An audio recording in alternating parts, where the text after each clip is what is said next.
নমস্কাৰ। আজি মই লৈ যাবলৈ ওলাইছোঁ অসমৰ এনে এখন পবিত্ৰ স্থানলৈ য'ত ৰামায়ণৰ দিনৰ পৰাই বহু কথা জড়িত হৈ আছে। সেয়া হৈছে ভীমাশংকৰ জ্যোতিৰ্লিংগ। এই জ্যোতিৰ্লিংগ পামহিস্থিত ডাকিনী পাহাৰত অৱস্থিত। প্ৰথমে জানো আহক জ্যোতিৰ্লিংগ মানেনো কি? জ্যোতিৰ্লিংগ মানে হৈছে যি স্থানত মহাদেৱে নিজেই স্বয়ং আবিৰ্ভাৱ হৈছিলে। সেই স্থানতহে এনে জ্যোতিৰ্লিংগ থকা বুলি কোৱা হয়। এই জ্যোতিৰ্লিংগ আন বহু ঠাইত থকা শিৱলিংগৰ দৰে নহয়। ই হৈছে বহুত বেছি শক্তিশালী। এই জ্যোতিৰ্লিংগৰ উৎপত্তিৰ আছে এক সুন্দৰ কাহিনী। আহকচোন থুলমূলকৈ জানি লওঁ আহক। গোটেইখিনি কোৱাটো সম্ভৱ নহয়, অলপমান থুলমূলকৈ যিখিনি জানো সেইখিনিকে আপোনালোকক জনাবলৈ আগবাঢ়িছোঁ। সেই সময়ত ভীমাসুৰ নামেৰে এজন অসুৰ আছিল কামৰূপত। কামৰূপৰ এই স্থানতেই আছিলে। এই ভীমাসুৰ আছিল লংকাৰ ৰজা ৰাৱণৰ ভাই কুম্ভকৰ্ণৰ পুত্ৰ, যি কুম্ভকৰ্ণক ৰামে বধ কৰিছিলে। ভীমাসুৰে মাক কৰ্কটীৰ লগত অকলে বাস কৰিছিল ডাকিনী পাহাৰৰ এই স্থানত। এই স্থানতে ভীমাসুৰৰ জন্ম হৈছিল বুলি প্ৰবাদ আছে। ডাঙৰ হোৱাত ভীমে মাকক এদিন সুধিছিল, মোৰ পিতৃ কোন আৰু তেওঁ আমাৰ লগত কিয় নাথাকে? তেতিয়া মাকে ক'লে তেওঁৰ পিতৃৰ নাম হৈছে কুম্ভকৰ্ণ, যাক দশৰথ পুত্ৰ শ্ৰীৰামে বধ কৰিছিল। ইয়াৰ আগতে মোৰ স্বামী আছিল বিৰাট, তেওঁকো ৰামে বধ কৰিছিলে। ইয়াৰ পিছত মই মোৰ পিতৃ মাতৃৰ লগত থাকিবলৈ ল'লোঁ। বিষ্ণু ভক্তই মোৰ পিতৃ মাতৃকো ভস্ম কৰি পেলালে। তেতিয়াৰে পৰা মই অকলে ইয়াত বসবাস কৰিবলৈ ল'লোঁ। সেই কথা শুনি ভীমাসুৰৰ অত্যন্ত খং উঠিল আৰু তেওঁৰ পৰিয়ালৰ মৃত্যুৰ কাৰণ বিষ্ণু বুলি জানি পিতৃবধৰ প্ৰতিশোধ ল'বলৈ উদ্যত হ'ল।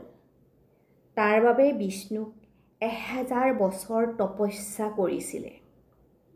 ভীমাসুৰৰ তপস্যাত সন্তুষ্ট হৈ বিষ্ণুৱে বৰ দিলে, যি বৰ পাই ভীমাসুৰ অত্যন্ত পৰাক্ৰমী হৈ পৰিল। ভীমাসুৰ মহাপৰাক্ৰমী হৈ স্বৰ্গলৈ গৈ সকলো দেৱগণৰ ওপৰত অত্যাচাৰ আৰম্ভ কৰে। তাৰ পিছত কামৰূপলৈ আহি কামৰূপৰ ৰজা কামেশ্বৰক বন্দী বনাই এই স্থানলৈ লৈ আনিলে।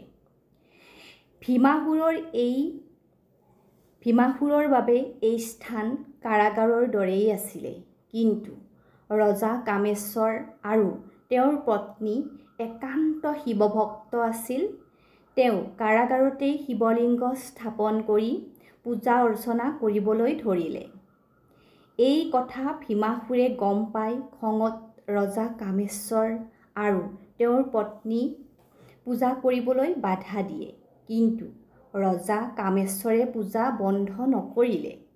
সেয়েহে ভীমাসুৰে প্ৰচণ্ড খঙত পূজা কৰি থকা সেই শিলাত তৰোৱালেৰে কোবাই ভাঙি পেলাবলৈ চেষ্টা কৰিলে। তেতিয়া ভগৱান শিৱই আহি দেখা দিলে আৰু নিজৰ তৃতীয় চকু মেল খাই অগ্নিশিখাৰে ভীমাসুৰক ভস্ম কৰি পেলালে। ভীমাসুৰক মৰাৰ বাবে যেতিয়া শিৱৰ আবিৰ্ভাৱ হৈছিলে, তেতিয়া তেওঁৰ পদচিহ্ন এতিয়াও দেখা পোৱা যায়।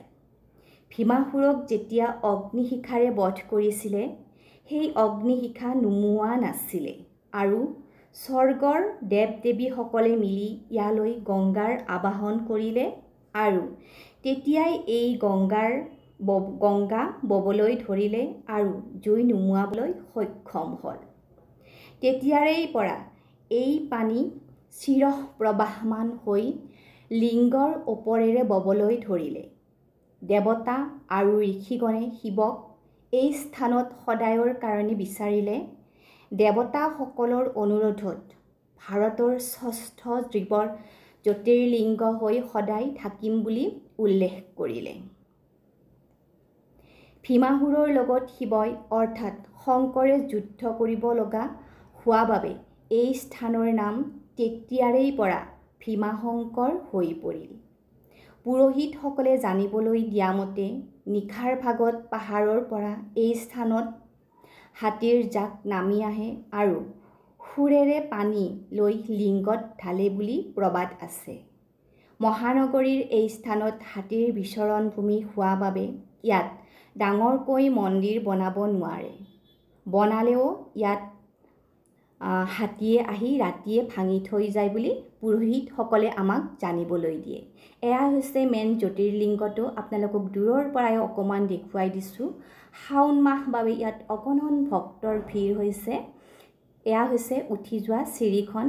সেউজীয়াৰ মাজত এদিন আপোনালোকেও এনেদৰে উপভোগ কৰক।